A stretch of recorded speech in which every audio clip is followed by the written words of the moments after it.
નમસ્કાર, સુપ્રભાત. હું અહીં ઉપસ્થિત માનનીય ટ્રસ્ટી શ્રી રમણીકભાઈ ચનિયારા તથા આચાર્ય શ્રી અમિતભાઈ ચનિયારા તથા તમામ શિક્ષકગણ અને સર્વે વિદ્યાર્થી મિત્રોનું આજના કાર્યક્રમ કોણ બનેગા હજારપતિ કોણ બનેગા 1000 પોઈન્ટ પાને વાલા વિદ્યાર્થીમાં હૃદયપૂર્વક સ્વાગત કરું છું.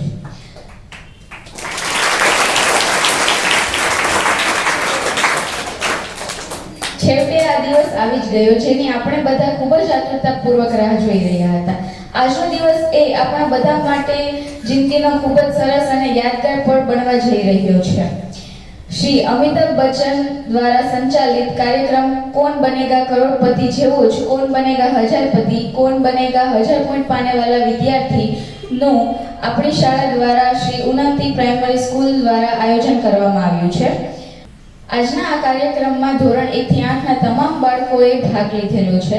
આપણા આજના કાર્યક્રમની શરૂઆત છેલ્લા 15 દિવસથી થઈ ચૂકી છે. આજનો જે કાર્યક્રમ છે તેમાં દિવાળી સત્ર પછી એટલે કે બીજા સત્ર પછી અત્યાર સુધી ચાલેલા તમામ વિષયોનું વૈકલ્પિક પ્રશ્ન દ્વારા કસોટી લેવામાં આવી હતી. એમાં પ્રથમ રાઉન્ડ છે તેમાં લેખિત કસોટી તરીકે 16/1/2025 ને વાર ગુરુવારના રોજ તમામ વિષયોમાંથીને વૈકલ્પિક પ્રશ્નો છે એ પૂછવામાં આવ્યા હતા અને ત્યારબાદ તેમાંથી 5 થી 7 બાળકોનું સિલેક્શન થયું હતું. ત્યારબાદ બીજો રાઉન્ડ એટલે કે જે 5 થી 7 વિદ્યાર્થીઓ સિલેક્શન થયા હતા તેની ફરી લેખિત કસોટી લેવામાં આવી હતી. આ લેખિત કસોટીમાં પાછી ફરીથી એટલે કે તેમાં સ્પેલિંગ દ્વારા તેમની કસોટી લેવામાં આવી હતી અને જેમાંથી એક વિદ્યાર્થીની પસંદગી કરવામાં આવી હતી. જેમના માર્ક વધુમાં વધુ માર્ક્સ મેળવ્યા છે એ વિદ્યાર્થી સિલેક્શન થયું છે અને આજનો આ કાર્યક્રમ એટલે કે કોણ બનેગા હજારપતિ કોણ બનેગા 1000 પોઈન્ટ પાને વાલા વિદ્યાર્થીમાં આજે એ રમશે. તો આજના આ કાર્યક્રમ કોણ બનેગા હજારપતિ કોણ બનેગા 1000 પોઈન્ટ પાને વાલા વિદ્યાર્થીના નિયમો છે કે વિદ્યાર્થીઓ માટે 11 પ્રશ્નો પૂછવામાં આવશે જેમાં 11 પ્રશ્નોના 4 વિકલ્પો છે એટલે કે 4 ઓપ્શન હશે. એમાંથીને સાચો જવાબ છે એ આપવાનો હશે. સમયની કોઈ લિમિટ નથી એટલે કે સમય મર્યાદા નથી.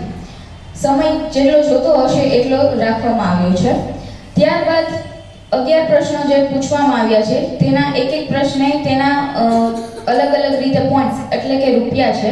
પ્રશ્ન પહેલો છે તો એનો 1 પોઈન્ટ અને 1 રૂપિયા. પ્રશ્ન 2 એના 2 પોઈન્ટ અને 2 રૂપિયા. પ્રશ્ન 3 4 પોઈન્ટ અને 4 રૂપિયા. પ્રશ્ન 4 એના 8 પોઈન્ટ અને 8 રૂપિયા. પ્રશ્ન 5 ના 16 પોઈન્ટ અને 16 રૂપિયા. પ્રશ્ન 6 ના 32 પોઈન્ટ અને 32 રૂપિયા. પ્રશ્ન 7 ના 64 પોઈન્ટ અને 64 રૂપિયા. પ્રશ્ન 8 ના 125 પોઈન્ટ અને 125 રૂપિયા. પ્રશ્ન 9 ના 251 પોઈન્ટ અને 251 રૂપિયા. પ્રશ્ન 9 છે ત્યાં એક પડાવ આપેલો છે કે જ્યાં સુધી એ રમી શકશે અને ત્યાંથી પણ આગળ રમવા માટે તે જઈ શકશે. જે પ્રશ્ન 10 છે તેના 501 પોઈન્ટ અને 501 રૂપિયા. પ્રશ્ન 11 છે તેના 1001 પોઈન્ટ અને 1001 રૂપિયા. ત્યારબાદ પ્રશ્ન જવાબ એટલે કે જે પૂછવામાં આવ્યા છે તે તેમાં વિષયો દ્વારા એટલે કે તેની ભણતરમાં આવે છે એ જ રીતે એના લીધે જ પૂછવામાં આવ્યા છે. આજના આ કાર્યક્રમમાં આપણે 2 લાઇફલાઇન આપવામાં આવી છે. એક છે ફ્લિપ ધ ક્વેશ્ચન એટલે કે પ્રશ્ન બદલવો હોય અને બીજી છે ફ્રેન્ડ એડવાઇઝર એટલે કે તમે તમારા ક્લાસમેટ્સ છે કોઈ ફ્રેન્ડ છે એને પણ તમે સવાલનો જવાબ છે પૂછી શકો છો.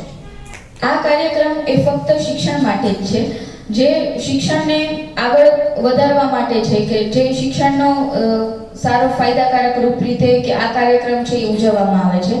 આ જે શિક્ષણાત્મક રમત છે જેના દ્વારા બાળકમાં સર્જનાત્મકતા, આત્મવિશ્વાસ, નિડરતા, કલા કૌશલ્ય, આવડત એ બધા વિકસે તેના માટે આ કાર્યક્રમનું આયોજન કરવામાં આવ્યું છે. શિક્ષણ કહેવાય છે કે શિક્ષણ એ મનની એકાગ્રતા છે. શિક્ષણ એક એવું શસ્ત્ર છે કે જેના દ્વારા આપણે આખી દુનિયાને પણ ચેન્જ મતલબ કે આપણે અલગ કરી શકીએ છીએ. દુનિયાને પણ આપણે બદલી શકીએ છીએ. તો શિક્ષણ એ ખૂબ જ ફાયદાકારક અને ખૂબ જ સફળતા માટેની એક ચાવી છે. કહેવાય છે કે સફળતા એ જિંદગીની હસ્તરેખામાં નથી હોતી. સફળતા એ જિંદગીની હસ્તરેખામાં નથી હોતી અને ચણાયેલી ઇમારત એ તેના નકશામાં નથી હોતી.